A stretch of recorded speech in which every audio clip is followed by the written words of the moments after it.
I didn't plan to camp alone that October. I was 31 at the time, working long hours, barely sleeping, and I felt like the noise of the city was slowly crushing me. A friend told me about a quiet place in northern Arizona, far from the usual camping spots. He said hardly anyone went there anymore because the land was dry, the trails were rough, and most people didn't want to bother with the long drive off the main roads. That sounded perfect to me. I wanted silence and a place where nobody would walk by my tent at night.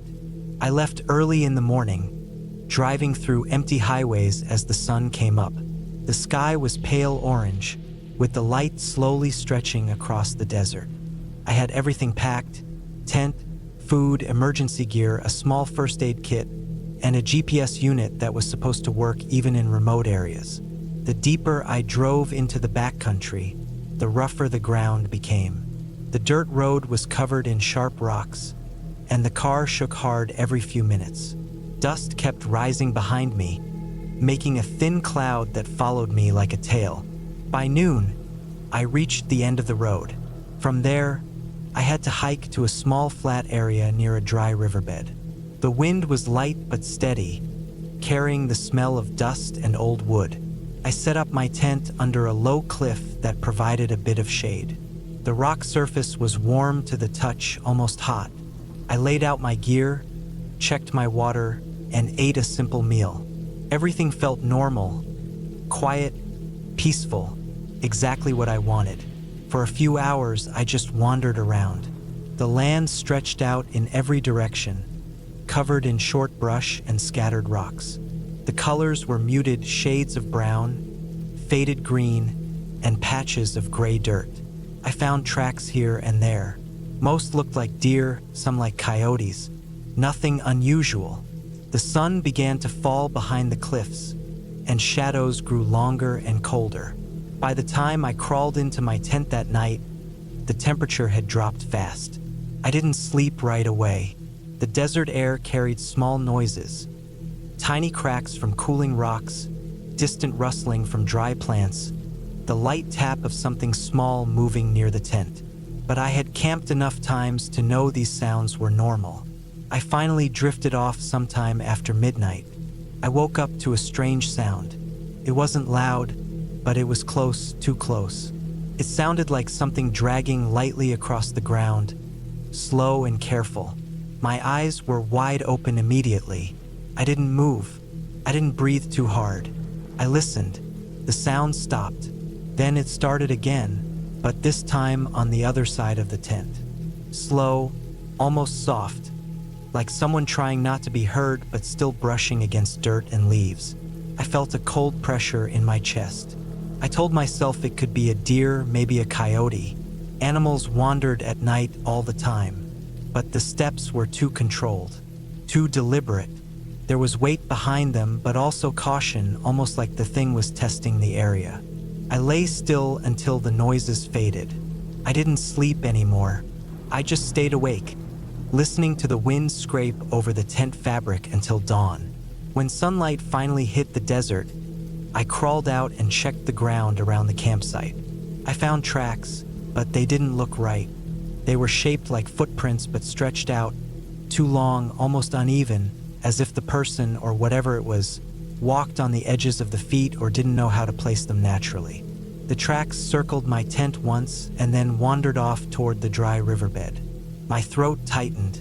I looked around and saw nothing but wide, empty land. I tried to explain it away. Maybe the prints were distorted by wind or loose dirt.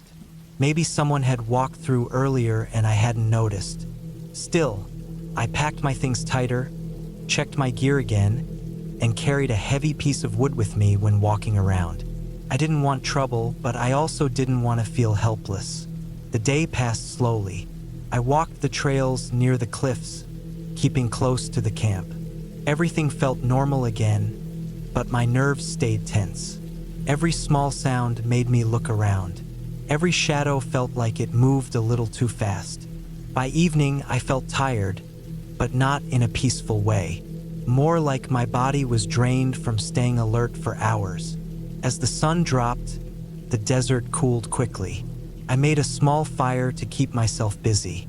The orange light reflected off the rocks, making them look alive for a moment before fading back into still shapes. When the fire burned down to glowing embers, I crawled into the tent again. This time I kept a flashlight in my hand. I didn't know when I fell asleep, but I woke again hours later.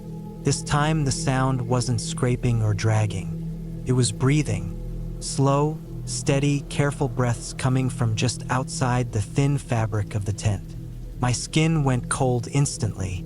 I couldn't see anything, but I felt the presence, the weight of it, the sense that something stood right on the other side of the wall. The breathing was low, almost controlled, like someone trying to copy how a human breathes but not getting it quite right. The rhythm was uneven, too shallow, then too deep. My body froze. The air in the tent felt trapped, like the space had shrunk around me. Then I heard movement. Something shifted, crouched maybe, or leaned close. I could almost feel pressure against the tent without anything actually touching it. My heart beat so loud I felt it in my teeth. The breathing stopped. Silence. Then a soft thump like a footstep. Then another. Slow steps moving toward the back of the tent. I held my breath, gripping the flashlight so hard my fingers hurt. The steps moved around, pausing at random points like the thing was trying to figure something out. And then I heard a sound I will never forget. Not a voice, not a word. More like something trying to make a sound it didn't understand. A half-formed noise, stretched and broken, as if it had heard a human once and was trying to copy it without knowing how. The sound rose and fell, cracked and twisted. My whole body felt like it locked up. I didn't move. Eventually, after what felt like hours, the steps drifted away. I waited until dawn before even thinking about leaving the tent. When I stepped outside, the tracks were clearer than before, long, uneven, almost human but wrong in a subtle way. They circled the tent twice that night. They stopped at the entrance. They stopped at the back. And they led off into the distance, fading into the dry ground. I didn't pack slowly. I didn't stop to eat. I threw everything into my bag, yanked the stakes from the ground, and left the campsite without looking back. The hike to the car felt endless. Every time the wind moved, I flinched. Every time I saw a shadow shift on a rock, I felt a jolt run through my chest. When I finally reached the car, the sun was high, but the heat didn't calm me. Dust kicked up behind the tires as I drove as fast as the road allowed. I didn't stop until I reached a small gas station miles away, filled with people, noise, signs, fuel pumps, normal life. Only then did I feel like I could breathe again. I told myself it had to be a person. Maybe someone living off the land, maybe someone unstable, someone who moved strangely and watched campsites at night. There are people who stay in remote areas for their own reasons, and not all of them want to be found. That explanation made more sense than anything else. But even now, years later, when I think about those footsteps circling my tent and that broken attempt at making a human sound, I still get the same tight feeling in my chest. I still see those long, stretched footprints in the dirt. I still remember the slow, uneven breathing and the feeling that something stood inches from me, studying me in the dark, trying to decide what I was. I never went back to that area again, and I don't camp alone anymore. Not anywhere, not even in safe, crowded places. Some things you can push out of your mind for a while, but they never really fade. Because whatever I heard out there in the desert, whatever walked around my tent and breathed like it was practicing being human, it was real. And knowing that is enough.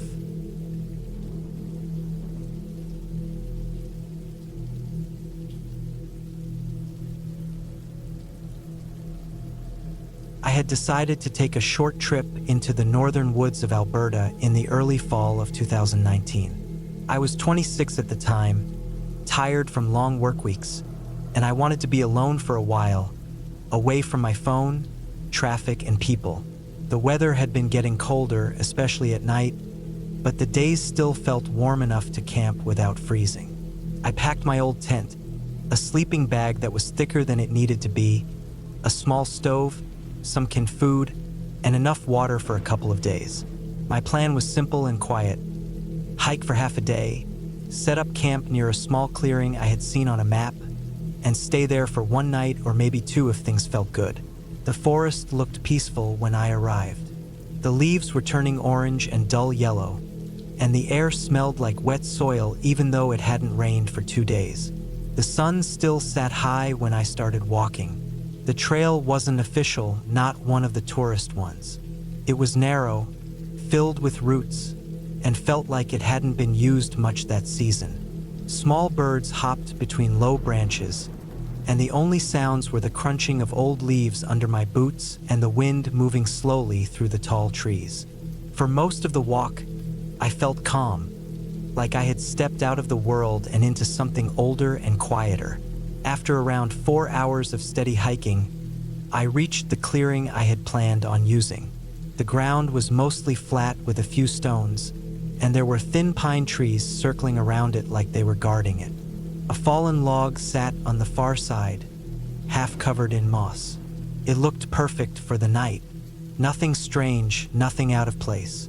I dropped my backpack, set up my tent, and stretched my legs.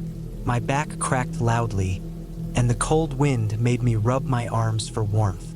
I spent some time collecting small branches and dry twigs to start a fire before sunset. By the time the sky turned a soft pink, I had a small fire going. I heated a can of soup on the little stove because the fire alone wasn't strong enough yet. I ate slowly, staring at the flames while everything around me grew darker. The forest changed its tone after sunset. The friendly daytime noises became sharper and shorter.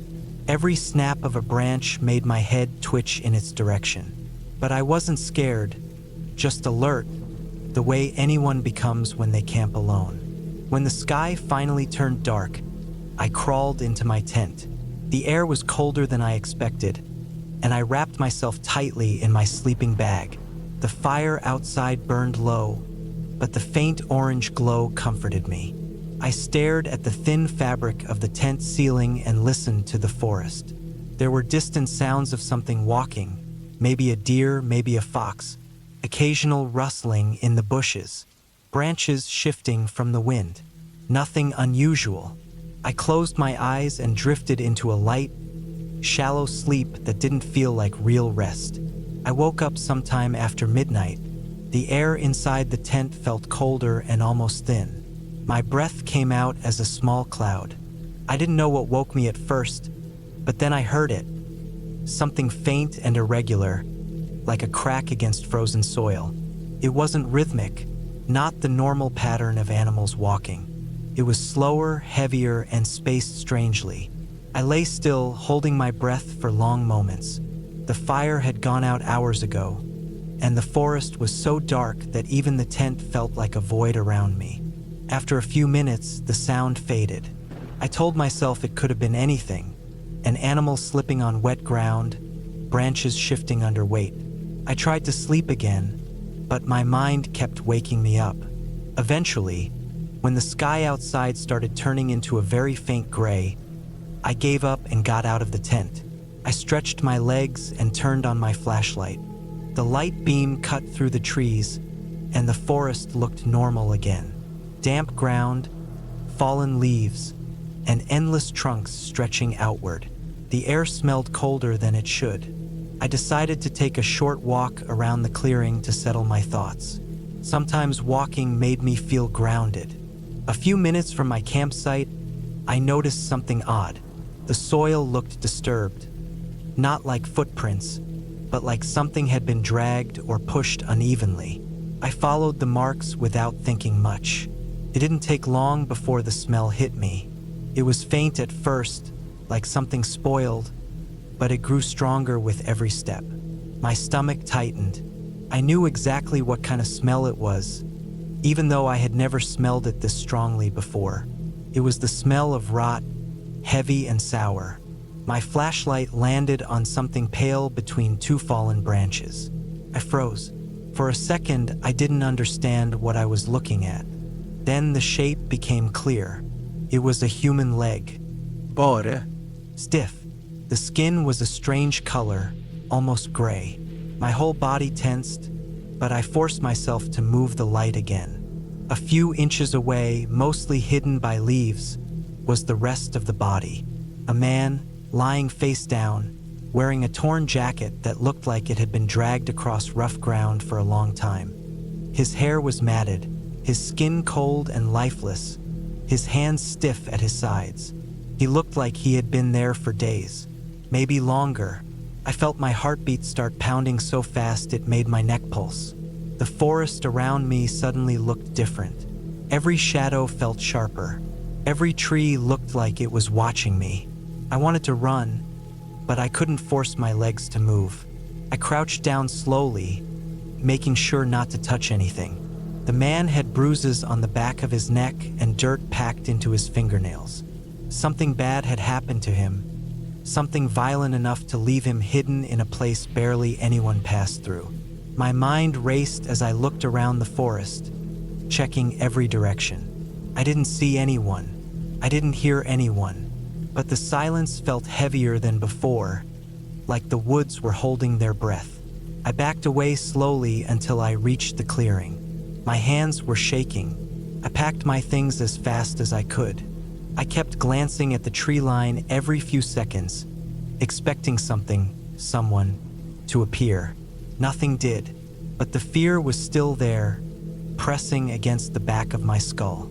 The hike back felt longer, colder, and completely different from the day before. I didn't stop once. I didn't look behind me even when I felt like something was there, unseen. My legs moved faster than I wanted them to, and each sound in the forest made my heart drop. By the time I reached my car, my shirt was damp with sweat even though the morning air was freezing. When I drove away from the dirt road and finally saw other cars on the highway, the relief hit me so hard I felt lightheaded. My hands shook on the steering wheel. I didn't call for help until I reached a gas station more than an hour away. I gave the location as best as I could, told them what I saw, and then sat in my car with the engine still running, staring at the empty road. Later, I found out that the police reached the area and confirmed there was a body. They didn't share many details. They only said the man had likely been dead for a while. The cause wasn't something they were ready to announce. All they needed from me was the exact path I took, what time I arrived, and what I saw. After that, they let me go. Weeks passed, and nothing new came out in the news. No identity, no story, no explanation. Just silence. I still think about it sometimes, especially at night when the world is quiet and my thoughts get louder. I wonder who he was, what happened to him, and whether whoever left him there was still out in those woods when I slept only a few hundred steps away. But the thing that stays with me the most is not the body itself. It's the sound that woke me that night. The slow, heavy, uneven crack on the forest floor. Every time I replay it in my head, I feel the same cold pressure in my chest. I know it wasn't an animal, and I know I wasn't alone out there.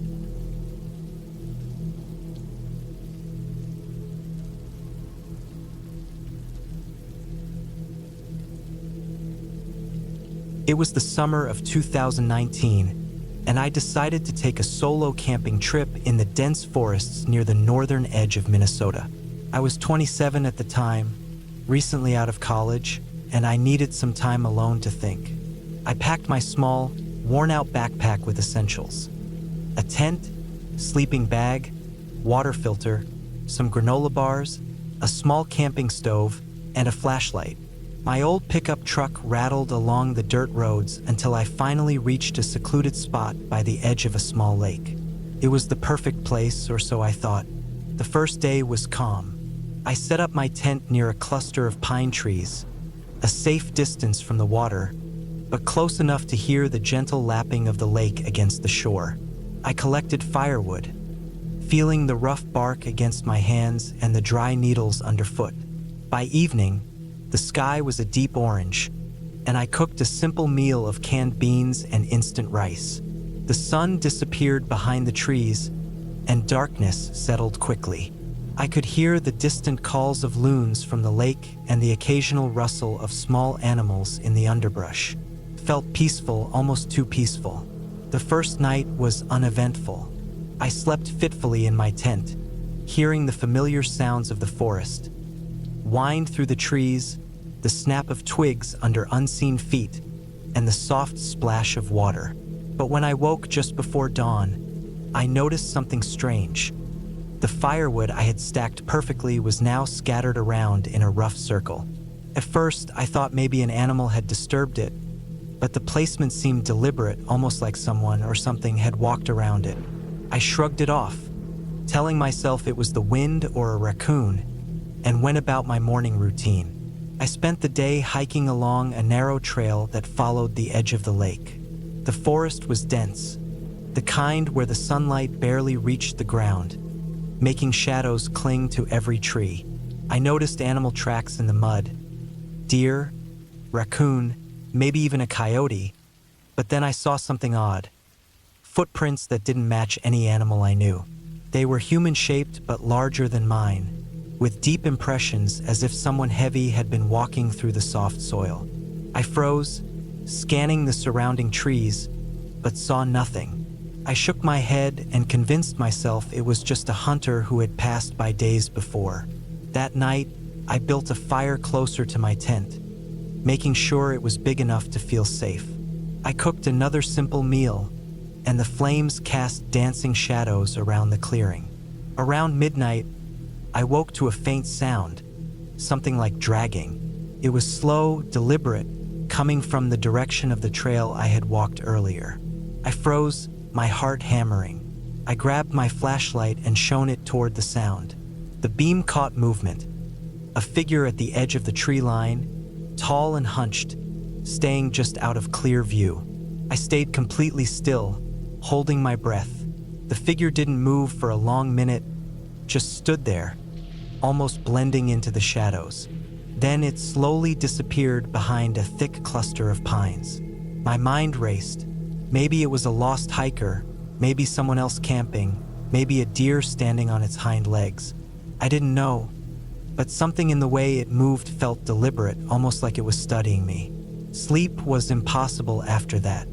I kept the fire going through the night, poking it repeatedly to keep the flames alive.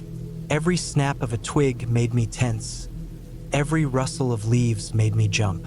I tried to convince myself I was overreacting, but deep down, I knew something wasn't right. The next morning, I decided to leave the lake area and explore another part of the forest, hoping distance would make me feel safer. I packed up my tent, double-checked my supplies, and started hiking down a narrow, overgrown trail. The trees pressed in on either side, and the air smelled damp and earthy. I tried to enjoy the hike, but unease clung to me like a second skin. About 2 miles into the trail, I stumbled upon my first clear sign that I wasn't alone. A small clearing, and in the center, fresh footprints, definitely human. They were massive, over a foot long, and led deeper into the forest. My stomach sank. I wanted to turn back, but something compelled me to keep going, partly curiosity, partly the nagging fear that if I ran, whoever or whatever was out here might follow me. I spent the rest of the afternoon hiking cautiously, constantly scanning the tree line. Shadows seemed to shift when I looked away, and I kept hearing that dragging sound from last night, faint but persistent. I found no one, no signs of a campsite, nothing except footprints and the occasional broken branch, as if someone heavy had moved through the forest carelessly. As evening approached, I realized I needed to set up camp again, but I wanted a safer spot this time. I found a small plateau overlooking a dry creek bed. It was elevated, giving me a clear view of the surrounding trees. I pitched my tent quickly, collected firewood, and built a fire that roared against the growing darkness. Around midnight, the sound came again, closer this time, slow, heavy steps, dragging something along the ground. I shone my flashlight in every direction. The beam caught movement, a tall figure standing on the opposite side of the creek bed. I could barely make out details, but I saw its shape clearly. Broad shoulders, unnaturally tall, its head tilted slightly as if observing me. It didn't approach, didn't run, just stood there, staring. I stayed motionless for what felt like an eternity, then slowly retreated into my tent, leaving the flashlight on near the opening. The fire crackled and popped, and for hours I listened, tense, as the figure remained outside. The dragging sound stopped around 3 a.m., and silence returned to the forest. The next morning, I packed everything with meticulous care. I didn't want to leave anything behind that could slow me down. I hiked back the way I came, constantly checking over my shoulder. The footprints from the previous day had disappeared, as if the figure had vanished entirely. I didn't stop until I reached my truck, heart pounding, hands shaking, and sweat cooling on my skin despite the chilly morning air. Driving away from the forest, I felt an overwhelming sense of relief. The road stretched in front of me, empty and silent, and I didn't look back. Weeks later, I found out that area had reports of poachers who would stalk secluded campers, sometimes dragging dead animals or heavy loads through the forest to avoid detection. It made perfect sense, the dragging sounds, the heavy footprints, the deliberate watching. I realized I had narrowly avoided running into someone dangerous, someone willing to lie in wait for anyone foolish enough to camp alone. I never returned to that forest. The memory still lingers. The tall figure standing in the shadows, the sound of dragging in the night, and the sheer isolation that made every step and every rustle feel like a threat. But I also learned something crucial that trip. The forest is not just peaceful and quiet. It is alive in ways we cannot always see, and sometimes the most terrifying things are not supernatural, they are human. From that day on, I always made sure someone knew where I was going when I camped. I stick to popular trails, carry extra supplies, and never, ever camp alone in remote areas without careful planning. That summer of 2019 taught me fear, vigilance, and respect in a way nothing else could. And even now, years later, whenever I hear a forest at night, I cannot forget the dragging footsteps and the figure that watched me from the shadows, patient and deliberate, waiting for the wrong moment.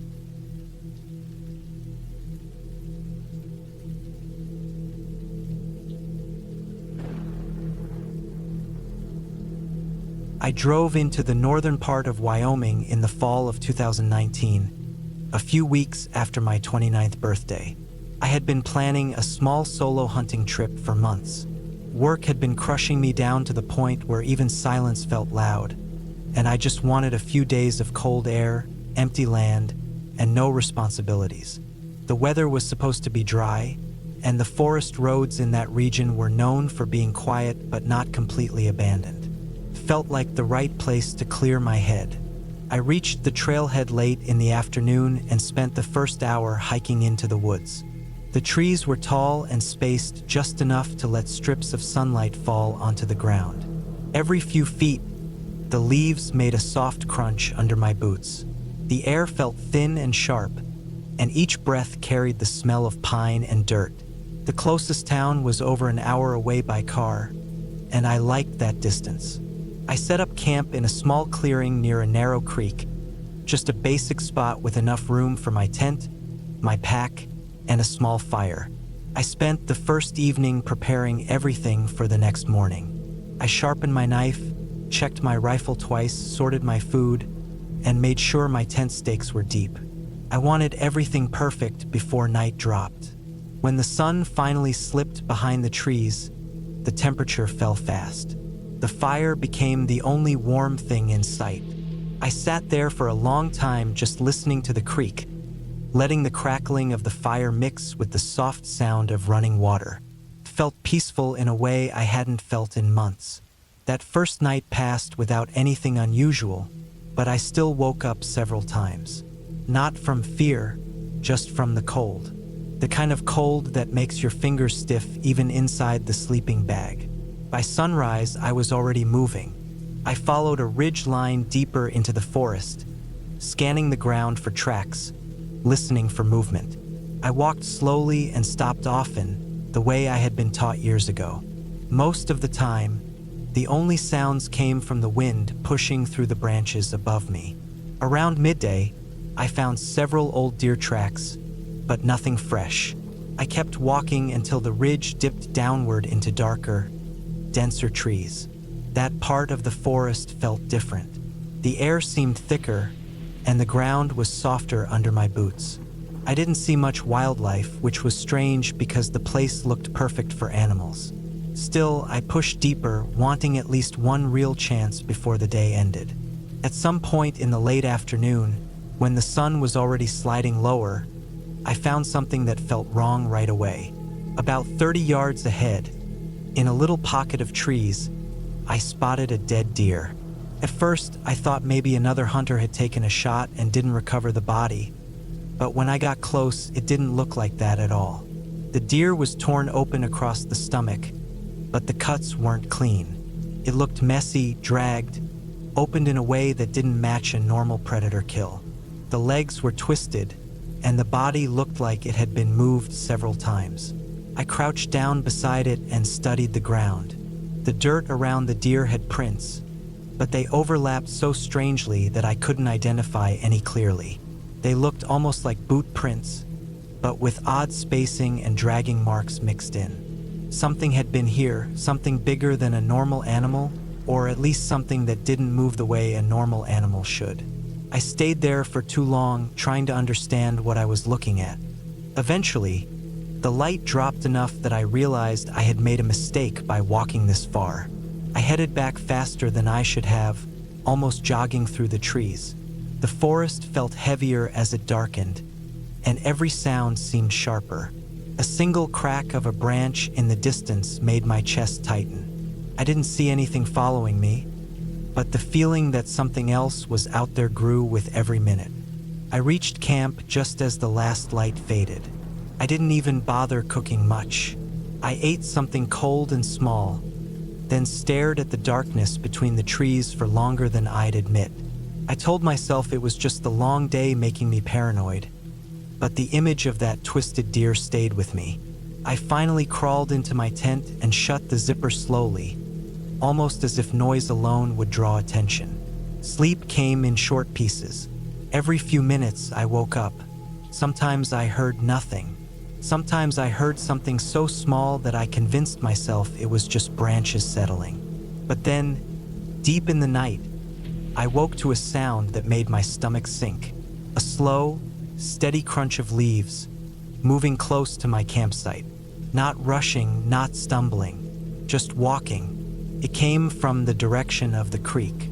Each step sounded like someone putting weight down carefully, trying not to make noise but failing because the forest floor was covered in dry leaves. I lay there inside my sleeping bag, muscles tight, breathing shallow. I could feel my heartbeat in my ears. There were no voices, no snorting animal breaths. Nothing except those deliberate steps circling close but never coming right up to the tent. I reached for my rifle, keeping my movements as quiet as I could. The steps moved again, this time farther away, then closer, then farther, like whatever it was kept changing its mind. Minutes dragged by, maybe an hour. I didn't unzip the tent. I didn't dare. The only thing I could do was listen. Eventually, the steps faded into the distance. I stayed awake for the rest of the night, gripping the rifle until my hand went numb. Every sound made me flinch. The night seemed endless, but the sky finally turned gray, and I stepped out of the tent with stiff legs and burning eyes. There were tracks in the dirt, and finally I could see them clearly. They were boot prints, large, heavy, but the stride was strange, the spacing far apart, and the direction kept looping around my camp as if the person had circled me multiple times. The prints came from the woods, moved near the creek, approached my tent, backed away, then circled again. There were too many loops to count. Whoever it was had been out there a long time. That was enough for me. I packed fast, throwing gear into my pack without caring about order. The forest felt wrong, like it had watched me all night. The walk back to the trailhead felt twice as long, and every so often I looked over my shoulder even though the trees were still and silent. When I reached my truck, I felt something close to relief but not fully. I opened the door, tossed my pack inside, and turned the engine over. Before I pulled away, I looked once more at the trailhead, at the tall trees and the narrow opening that led back into the forest. For a moment, I wondered if I had imagined everything, if exhaustion had twisted basic sounds into fear. But then I saw them, fresh boot prints near the start of the trail, prints that hadn't been there when I arrived the day before. They faced toward my camp, not away from it. Someone had gone in after me. I didn't wait to think. I backed the truck out fast, drove down the dirt road until the forest thinned, and didn't stop until I reached the highway. Even then, the unease stayed. I kept checking my mirror, even though I knew no one was behind me.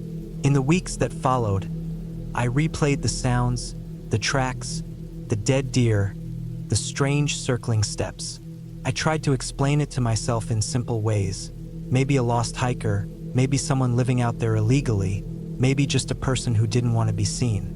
But the way the prints circled so many times, the way the steps moved slow and careful around my tent, the way the deer had been torn and dragged, none of it added up to something harmless. I haven't gone camping alone since then. I still love the woods, but I won't sleep out there by myself anymore. Not after feeling someone walk around me in the dark. Someone who didn't speak, didn't reveal themselves, didn't leave a note or a warning. Someone who watched for hours and then disappeared before sunrise. The forest is still beautiful, but I learned something on that trip that I won't forget. The scariest thing out there isn't an animal or a ghost. It's another person who doesn't want you to know they're there. And I'm certain now, I wasn't alone in those woods, not even for a minute.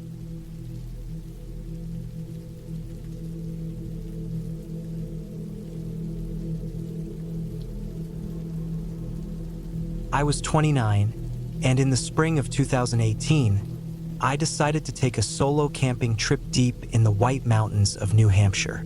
I had been planning it for months, wanting nothing but solitude, fresh air, and some time to clear my head after a messy year of work and failed relationships.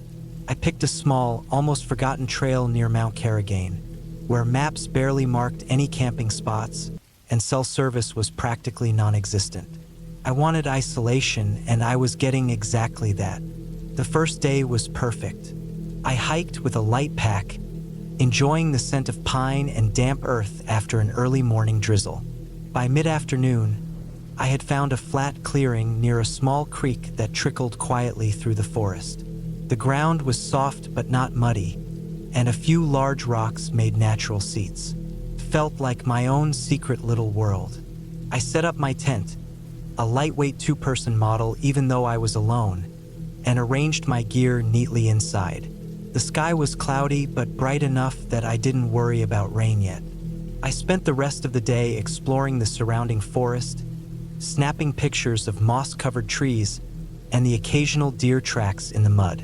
By sundown, I returned to my site, made a small fire, and cooked a simple meal of beans and sausages. Around 9 in the evening, the rain started. At first, it was light, a gentle tapping on the tent fabric. But within an hour, it turned into a relentless downpour. The wind picked up, making the trees sway and groan ominously. The creek beside me had started to rise, the water turning murky and moving faster. I felt a familiar mix of anxiety and thrill. There's something about being alone in the wilderness during a storm that makes your senses sharper, your mind racing. I laid on my sleeping pad, listening to the rain hammering the tent, feeling the occasional gust of wind make the tent walls ripple against my face. Around midnight, I noticed something strange. The rain was heavy enough that visibility outside the tent was almost zero, but I swore I could hear something moving through the underbrush, a soft crunching of wet leaves and broken twigs. At first, I tried to convince myself it was a deer or some other animal, but the rhythm didn't match anything natural I'd heard before. It was deliberate, slow, almost cautious, like someone was stepping carefully but intentionally. My stomach knotted. I stayed still, holding my breath, listening. The sound grew closer. My mind raced, thinking about every possible scenario. The only other people for miles were probably hikers or campers, but who would be out there in this rain at midnight? I had no cell signal, and the nearest ranger station was over an hour away by foot. I grabbed my flashlight and peered out through the small triangular tent flap. At first, I saw nothing, just a blur of wet trees and thick darkness. But then, a figure emerged from the shadows. It was a man, wearing a soaked dark jacket and a hood that hid his face. He was standing about 20 feet from my tent, looking in my direction, completely still. My heart froze. I couldn't see his features, but there was something about the way he stood that set every instinct on edge. I thought about making noise, but the wind and rain would drown it out. He didn't move again. He just stood there, watching. I remembered the survival advice I had read countless times. Don't panic, make a plan. I quietly reached for the small survival knife I always carried in my pocket and tucked it into my hand. The man shifted slightly, but didn't come closer. Every second felt like an hour. Then, without warning, he turned and disappeared into the trees. I didn't hear him leave, but the sound of movement gradually faded. I stayed in the tent, tense and alert, listening to the rain, my mind racing with fear and disbelief. I didn't sleep for the rest of the night. Every rustle of leaves, every gust of wind, made me jump. I checked the tent multiple times, making sure the zipper was tight, and kept my knife close.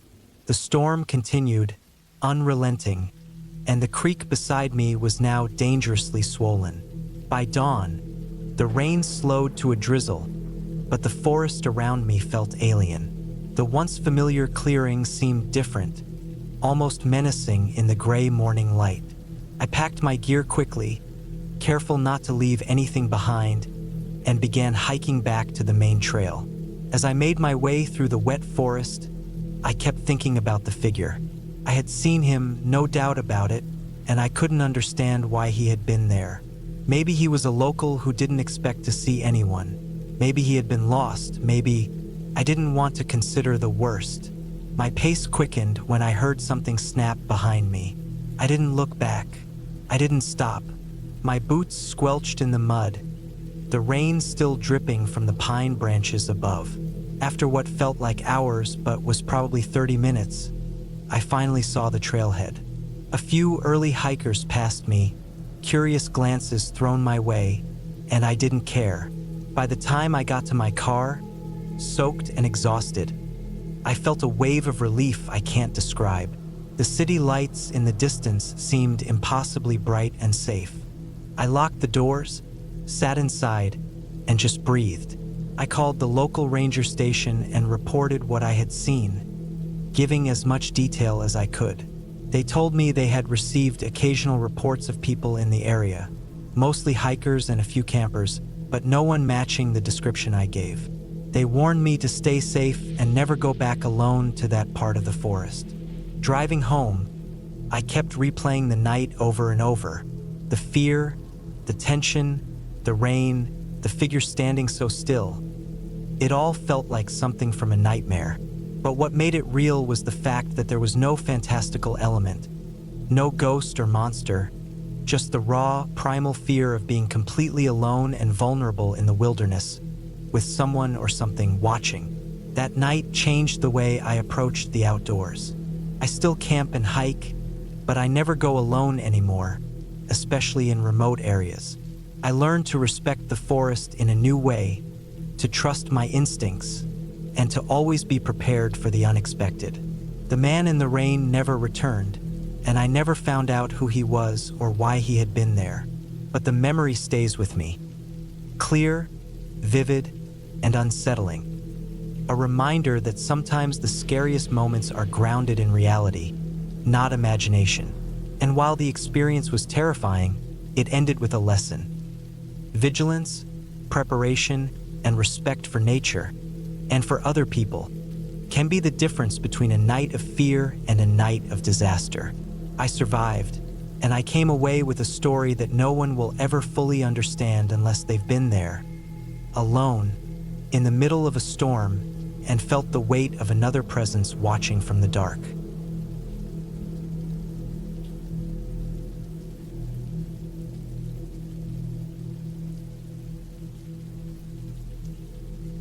It was the summer of 2018, and I had just turned 22. I had been craving a real break from everything, so I decided to go camping in the northern woods of Michigan, somewhere deep enough that I could be alone, but close enough to the main road in case something went wrong. I had packed my old, reliable tent, a small sleeping bag, a portable stove, and enough food and water to last a few days. I had been camping before, but never alone this far into the forest. I arrived at the trailhead late in the afternoon, just as the sun was starting to dip behind the dense line of pines. The air smelled of wet earth and pine needles, a smell that always made me feel both calm and slightly uneasy at the same time. I started hiking, following a small dirt path that led deeper into the forest. The trail was narrow, and the farther I went, the more the forest seemed to close in around me. Birds were chirping, the occasional squirrel darted across the trail, and the wind rustled through the leaves in a way that made it feel alive. After about 2 hours, I found a clearing that seemed perfect. It had a small stream running nearby and enough flat ground to pitch my tent.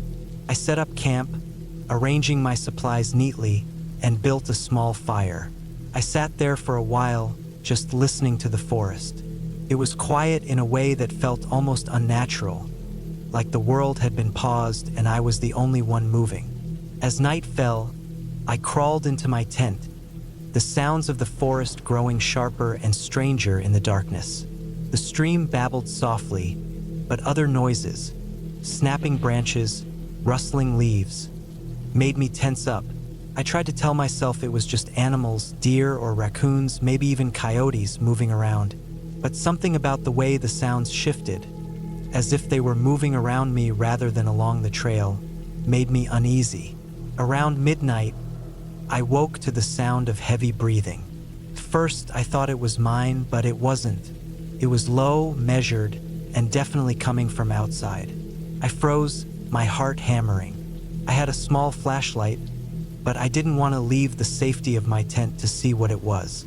The breathing stopped and started again after a few minutes, this time accompanied by a low, scratching sound, like claws on wood or rocks. I told myself it was a bear, but the pattern didn't feel right. Bears don't breathe like that, and they don't scratch just to listen. I stayed still for what felt like hours, every sound amplified in the pitch-dark night. Eventually, I convinced myself it must have moved on. I didn't sleep much after that, staying alert and listening to the forest's every whisper. At some point, I heard footsteps on the trail leading to my clearing. They weren't slow and heavy like a deer or a bear. They were calculated, soft, and cautious, as if whoever it was trying not to make noise but also trying to listen to me. Morning came reluctantly, the sun barely peeking through the dense trees. I ventured out of my tent slowly, trying to see if there were any signs of an animal or a person. Nothing obvious. No footprints, no broken branches, nothing that clearly showed what had been there. The fire had burned down to embers, and my campsite was otherwise undisturbed. I packed up quickly, feeling an urgency I couldn't explain, and started hiking back the way I had come. About an hour into the trail, I realized I had lost the path. The forest seemed to stretch endlessly, trees all around that looked identical, every bend in the trail making me second-guess my direction. I had my map and compass, but something about the woods threw me off. I kept thinking I was going north when I was heading south. Panic started to creep in. The more I walked, the more I felt like I was being watched.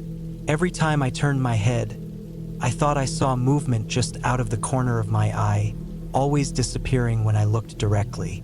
I remembered I had my phone. I checked the signal. None. Great. I had brought a GPS device, but I had forgotten to charge it fully, and it had less than 20% battery left. I cursed myself silently, trying to think. My plan had always been simple. Follow the trail back to the car, drive home, and never think about this again. But now, alone in the forest with shadows stretching unnaturally between the trees, I felt something I had never felt before. True fear, not of animals or weather, but of another human being. The forest went on for what felt like hours. I tried to mark my path, breaking branches or leaving small piles of rocks, but every time I thought I recognized a landmark, it didn't match anything I remembered. By mid-afternoon, exhaustion hit. My backpack was heavy, my legs were sore, and the constant feeling of being watched had my nerves raw. Then I saw it. A figure standing between two trees, partially hidden in shadow. At first, I thought it was a deer, but it didn't move like one. It was upright, still watching me. My heart stopped. I crouched behind a tree, trying not to make a sound. It didn't move. Then, slowly, it turned and walked away.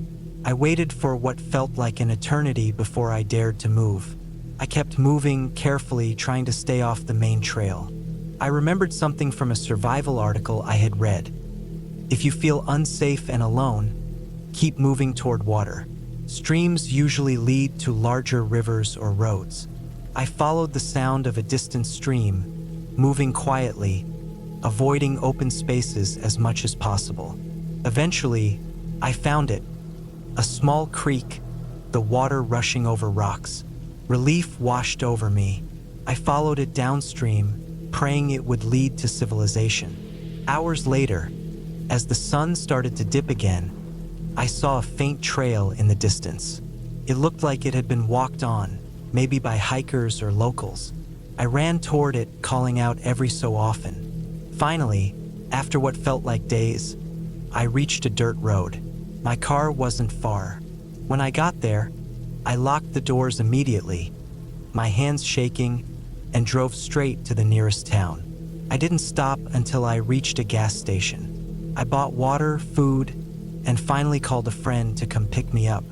I never went back to that forest. Looking back, I don't know if anyone was really following me or if my mind was playing tricks after hours of fear and exhaustion. But something about that night, the way the forest seemed alive, the way I felt eyes on me when there shouldn't have been anyone, stayed with me.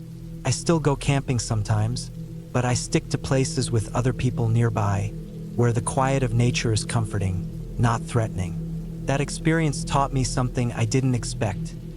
The forest isn't dangerous because of animals or storms. It's dangerous because it can make you doubt your own senses, make you feel exposed and alone in a way that cuts deeper than any physical threat. And sometimes the scariest part isn't what you see, it's what you don't.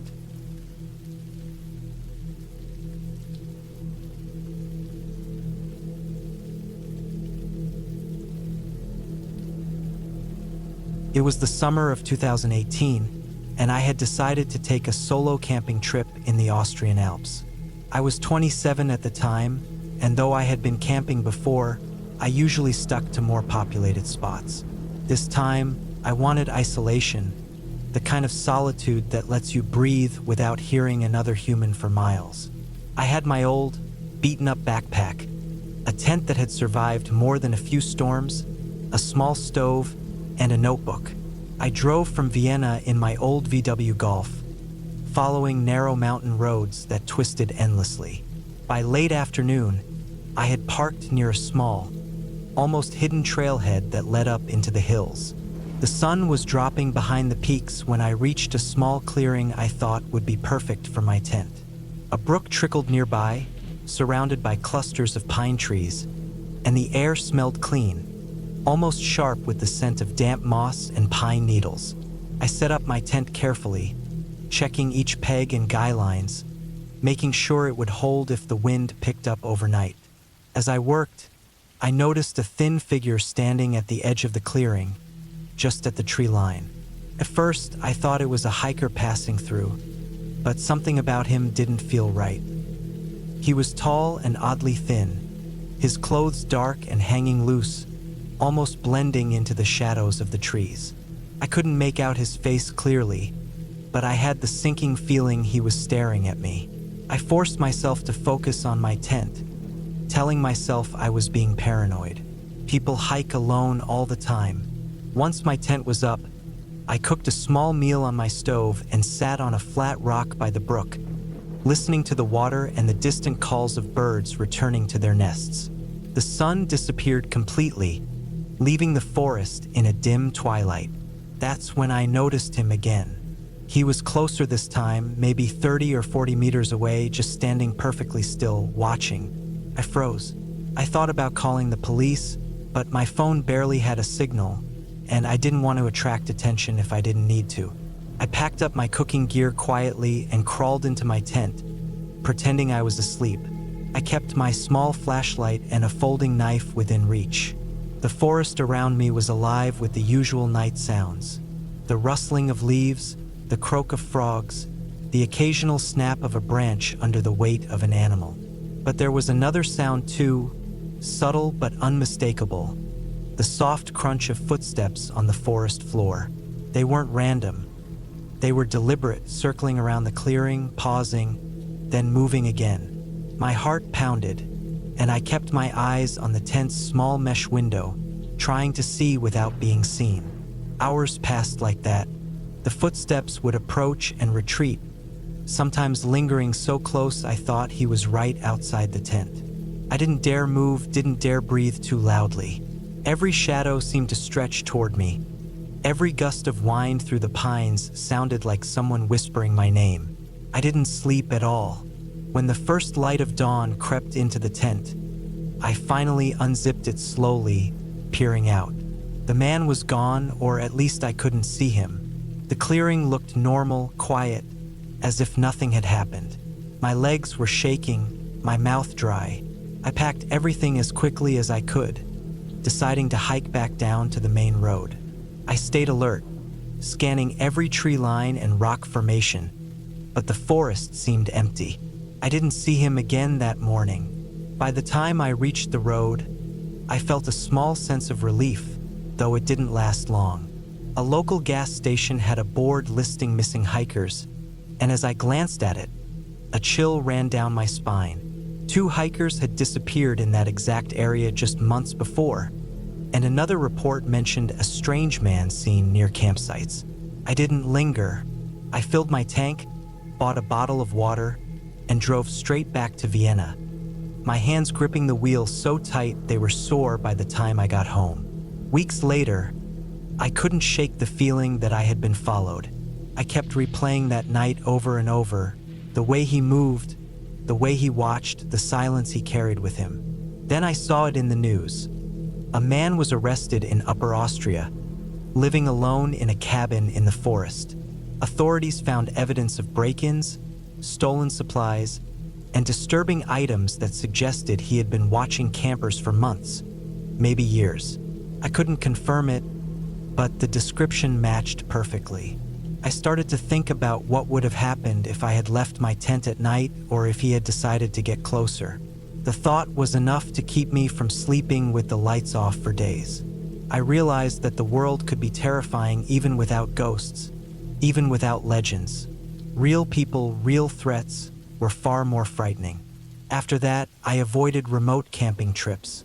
I stuck to crowded parks, national campgrounds, anywhere people were likely to be around.